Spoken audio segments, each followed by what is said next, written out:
Welcome to Wrestling with Heart, a podcast looking at pro wrestlers giving back to their community.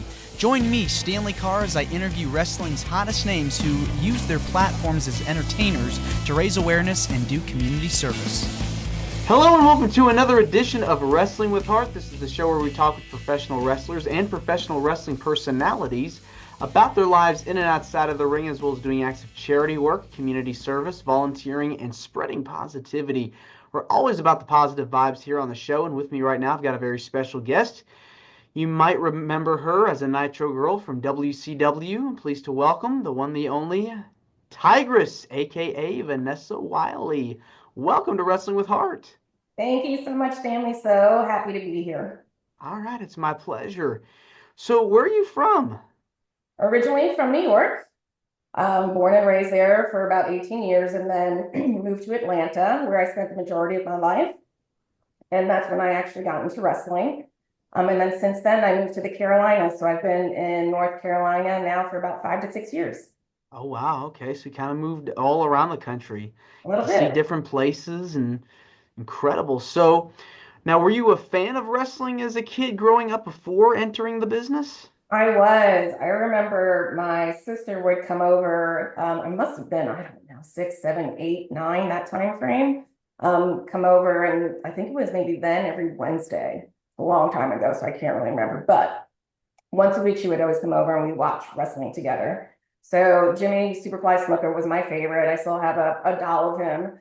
So that was the main character that I was in love with when I was growing up. Did you know at a young age you wanted to be in entertainment before getting the chance to work in WCW? So I would say yes, but my path was pretty unusual to get into wrestling. So I was always a dancer as a kid. My mom had me taking dance lessons, so ballet, tap, jazz. And so I pursued that for a very long time. When I went to college, I started a dance company. Then I started working for Deloitte. It's a consulting firm. And really weird, I was a CPA and I was doing external auditing for Fortune 500 companies, but I missed dancing. And so the company afforded me the opportunity to take summers off. And so during the summer months, I would pursue dancing and also acting and singing. And so during one of those hiatuses, I was offered the opportunity to work for WCW as a Nitro Girl. I was fortunate enough because it doubled my salary. I was working like 70 hours a week or something, bananas like that. And so I worked a lot less at WCW. And so, my mom thought I was crazy to leave. It was actually one of the top 6 accounting firms at the time, to go to a wrestling outfit to go dance right in the middle of the ring. So, but I was like, Mom, I'm young. I could always get back into this industry. I think it's going to be a really great opportunity. And it truly was. Yeah, I mean, you took a risk and took a gamble on it, and the Nitro Girls definitely were such a phenomenon. It really was the highlight, one of the biggest highlights of the program. How did the world of dance kind of prepare you? I mean, obviously, you're dancing on national television, but how did the world of dance prepare you for the life as a Nitro Girl? Yeah, I would say the dancing part was the easy part. The the complications of the wrestling business, I don't know if it really prepared me. Lots of big personalities, lots of competition. So that kind of thing didn't fare well for me. But what was great about it is I had a sisterhood in the Nitro Girls. So developed these really strong relationships that I trusted in and still today have and cherish. So having those girls by my side kind of helped me navigate through kind of the craziness of the business. But once you get your footing in there, you kind of know what to expect, and then it's like, okay, I can handle this. Yeah, and you're bound to run into all these different people. I mean, Hulk Hogan, Kevin Nash, Scott Hall, DDP, just to name a few of the people that were there that you got to meet and rub shoulders with. Um, Kind of elaborate a little bit on how you got recruited into the fold as far as working in WCW. Did Yeah. you know any of the Nitro Girls prior Yes. signing? So the dance community in Atlanta is rather small, and so Spice used to dance at the same dance studio that I would go practice, and she was the person who invited me to audition for the Nitro Girls. And so lo and behold, auditioned and ended up getting the gig. I'd imagine it's a little nerve-wracking because you're surrounded by so many people. Dancers, wrestlers, personnel management. Uh, were you shy? Did you get confident and comfortable later on? Yeah, I would say that I was shy. Probably if you were to ask any of the wrestlers, I might have been one of the shyer ones, just because, again, a little bit intimidated by the business side of it and not sure who I could trust and confide in and who I couldn't. So I would say yes, I was a little bit quiet, but then you find your people, you find, those that you feel more comfortable with and you trust. And so then I would say yes, I probably got a little bit more outgoing during my years there. Yeah, I mean, you've got your own segment on Nitro, middle of the ring or on stage, getting the chance to entertain people, traveling. Uh, Talk to me about some of the routines, any favorite dance routines or numbers you got to do while you were in the company? That's a hard one. There was a solo that I did that I really enjoyed. I don't think we had a name for it, but then there's the infamous chair dance that the Nitro Girls did that I loved. And maybe one that I wasn't in, but two girls, Carmel and Chiquita, Carmel, Miss Jones. They did a dance to the thong song, thong, thong, thong, thong. It was amazing. Um, but yeah, there were so many, and we had to try to keep it fresh every week and do different dances all the time. So I probably, if I thought about it longer, I probably could come up with some more, but those are the ones that at the top of my head I can think of. Yeah, and like you said, it was a sisterhood because a lot of the Nitro Girls or the Nitro Girls um, looked out for each other. Yes, And and we to still this do day, that. you've got fans that still remember seeing you all on television. Do you keep in touch at all with any of them today? Yes, so Fire, she lives rather close to me. She's only about 30 minutes away. So we spent a lot of time together. We hung out last weekend and the weekend before that. So she and I are pretty close. And then Spice, she's about 2 hours away. So I probably see her next often. And then probably after that, it would be Che or Carmel, Miss Jones. Miss Jones was just here. She stayed at my house. What was that? March. So we were able to spend a long weekend. It was actually her birthday, so we had a good time for her birthday. And then other than that, we probably, we text a little bit more with, the other girls, but those are the main ones that I get to see rather often. Yeah, and when you have that camaraderie, there's really no better feeling because you've got these memories that you share and you go back and look back and like, wow, I really did this, Yeah. and I really accomplished this during my time there. Any fun road stories or stories of you all traveling that you recall? We always made fun of Che because she always had to go to the candy bowl like multiple times a day during the show. But yeah, lots of good memories. Just being together and fostering relationships. Yeah, I mean, you take those memories, you keep them and cherish those because those are lifetime memories. Being getting the chance to do that and be on national television. Did you get a chance to wrestle too or manage anyone? I did. So I was part of the Filthy Animals. So Rey Mysterio was my boyfriend on the show, and so I was his valet. And yeah, talking about stress and something really different was moving into the wrestling aspect of my job when we really weren't dancing anymore as Nitro Girls, but it was a great opportunity. Again, it really stretched me beyond my boundaries. And my boys were so great, like Carlos and Hoovy and Ray, with really supporting me and helping me do a good job, right? Because it was something completely different. And it wasn't like we had years to train to like, then go do it. It was like, you're going to train for about 4 weeks and then you're going to go do it, right? And so Medusa was also really instrumental in in training us, the girls who ended up choosing to wrestle. But yeah, really, really great opportunity. Yeah, I mean, it's hard to transition from one thing to another, especially when you have less time to prepare. And it seems like you had maybe a few weeks to be able to get the moves down because it really is, it's a tough industry. Yeah, You're it really is. having to go from you're a dancer, now you're becoming a pro wrestler. And I'd imagine that it's nerve-wracking. Yeah, it is. And then, I was really young and the things that I agreed to do, I'm like, why did I agree to do that move? Like, because that's crazy. Like, it really could have seriously hurt myself. There was one move that I did, and when I landed, you just saw my neck go hit the mat several times, and they were basically about to call the ambulance because they didn't think I was going to be able to walk away from the mat. But fortunately, I didn't get hurt. But you want to be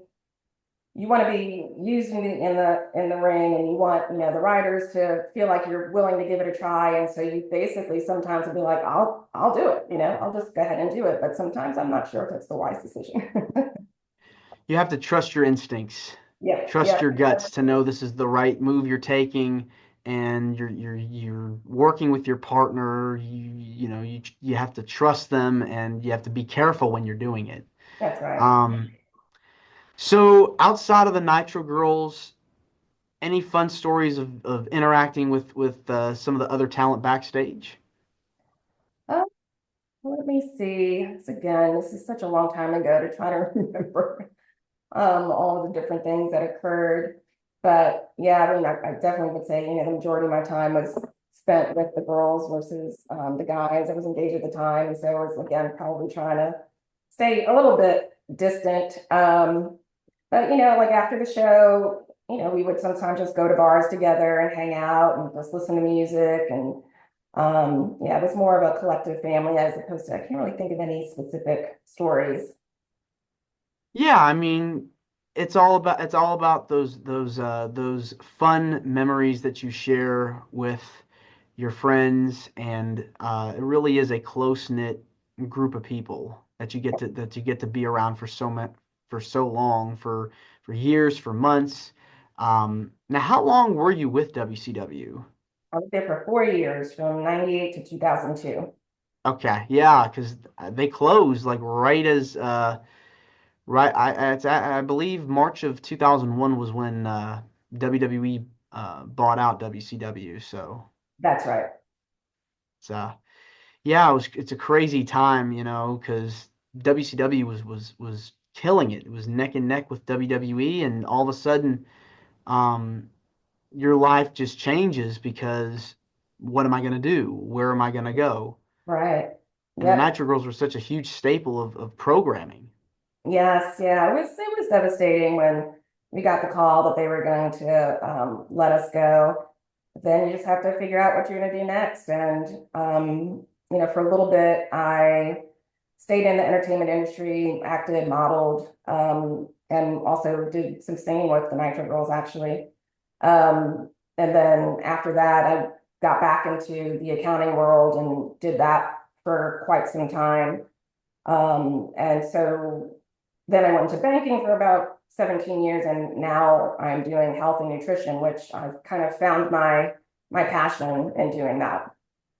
Well, let's talk about that. How did you get involved with health and wellness, and what made you decide to pursue that as a career? If you were to ask me that I would be doing what I do now as a health and wellness coach, I would have thought you were crazy because, again, I didn't really study it in school. But then when I think about it in retrospect, it really does make sense. So in 2013, I was diagnosed with breast cancer. And, probably anybody who's had cancer is like, why me? What did I do to, warrant this unfortunate circumstance on me? And then what can I do going forward to make sure this doesn't reoccur? And so that's when my personal health and wellness journey started. And I did like lots and lots of research, read lots of books, podcasts, all of it. And so I started learning the benefits of an alkaline diet, the benefits of gut health, the benefits of doing cleanses from time to time so that you can get the toxins out of your body. So all this stuff made sense. And I would personally try different cleanses from different companies, and, or different books that recommended different things, and some work better than others. But then one of my friends, one of my best friends actually, we always ask each other to try different cleanses together. And so she asked me to do Arbonne's cleanse. And so it was a 30-day cleanse. And at that time, I was experiencing like significant inflammation in my lower back. And I actually have degenerative disc disease. So my two lower discs rubbed together. And then the inflammation was just surrounded in that area. And I was seeing a chiropractor at that point up to 3 times a week. And I saw other NDs, acupuncturists, you name it, I've done it. But then after this cleanse, that inflammation was gone. And so it really focused on gut health. It focused on removing heavy metals from your body. It focused on an alkaline diet, and just eating clean and healthy. And so through that, I just had great results. And so then my husband, we were in Atlanta, he went on a doctor's appointment, just a routine doctor's appointment, and his blood pressure was 190 over something. And so I was like, okay, I'm gonna take your credit card, you're gonna do this cleanse with me. And so we did, and within 2 weeks, his blood pressure was back to normal. And that's when I was like, okay, there's really something special here with this company named Arbonne. And so that's when I decided to join the company as an independent consultant, because I was like, people just need to know about this. And so at that time, I was just like kind of letting people know as I kind of just bumped into them and letting know what happened. And so, that was great. But then I really realized how big of a business opportunity this was. And I can really match my passion with actually, having a living and making a career out of this. And it's been extraordinarily rewarding. The best thing is like when you get a call from a client and that client basically is like thanking you so much for your help. So one of my latest clients, she had her doctor's appointment with her diabetes doctor, and her A1C improved dramatically, and she lost 27 pounds in 90 days, and she's like through the moon. And when you get that call, like I literally get like chill bumps when people are just like thanking me for my efforts on coaching them through this. So it's just super rewarding, and I'm so thankful that I just inadvertently found Arbonne, and now that this is my career. Yeah, I mean, when you find something you love to do and are passionate about, it just changes you. It changes your outlook on life. It changes your um, ability to think and process things, and you're able to help those people that are going through something. Right. And so once you found Arbonne, you decided to take the initiative and go about finding techniques and ways to help others that are struggling and that are um, going through hard times in their life. Yeah, it's absolutely true. I think everybody has some health and wellness goals. And so what I do is I basically cater my approach to whatever their circumstance is. So for some people, weight loss is a goal. For me, it wasn't necessarily the focus. For me, it was how do I get this pain out of my body? So whatever it is, we can tailor a package that would, help whatever that person's health and wellness goals are. Yeah, I've had just so many different successes from people who were having arthritis issues, have improvement, women who were having hot flashes, have improvement. Like it just, the list goes on and on. Kidney function improving, like things that doctors said would never occur, occurred. So, and I can't say that that would be everybody's conclusion, or that would, would work for everybody. But what I say is, give it a shot, because you have nothing to lose by trying what I offer out, because there also is a 90-day money back guarantee and all these other things that I won't bore you with all of the details. But I do say that if your audience, is struggling with any kind of health and wellness problems, I would love to have the opportunity to at least talk to you to see if what I offer would be a fit. What has been your favorite part about being a health and wellness coach? It is definitely the ability to have a positive impact on others. So like I said, I was in banking for, I don't know, 15, 18 years, something like that. And while I was really great at my job, I didn't feel like a personal connection with anything or anyone. I was a risk manager, right? So it's very theoretical. But with me being health and wellness coach, it's just really rewarding to have that positive impact on other people. That is by far the best part.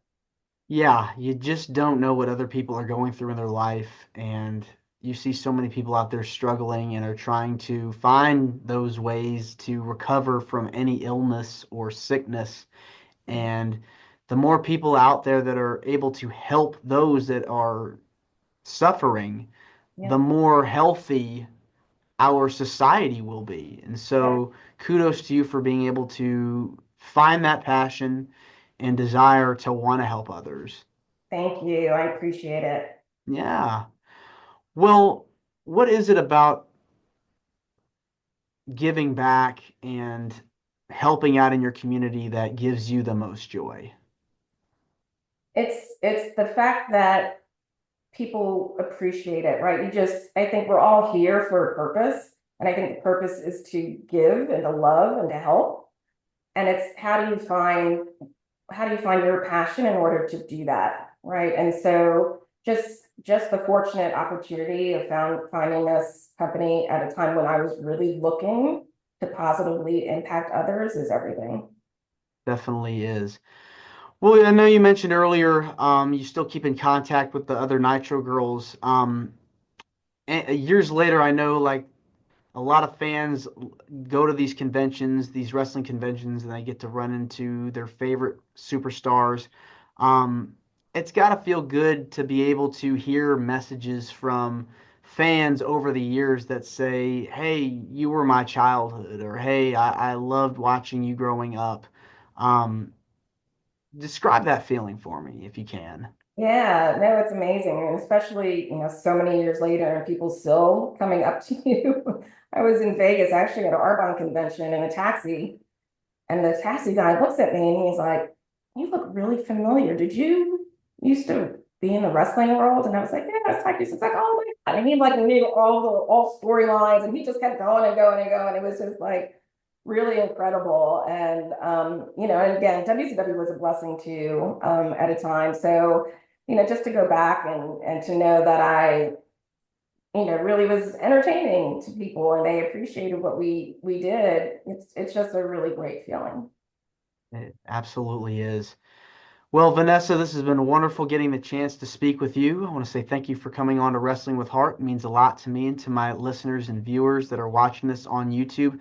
Where can people find out more about what you're doing and all your services? Yep, so I think you're going to put a link down below, so you can hit me up on Facebook, on Instagram, and then also my Arbonne website is also going to be listed. So please reach out again. If you're having any health and wellness concerns or health and wellness goals that you're looking to achieve, I would love to sit down and have a consultation with you to see if what I offer would be a great fit for you. All right. Well, thanks so much, Vanessa, and you're more than welcome to come back. Thank you so much. I hope to be back soon. All right. Take care. Okay, bye-bye. This is Wrestling with Heart. I hope you found this podcast to be informative and entertaining. If you did, please hit the subscribe button and look out for the next edition.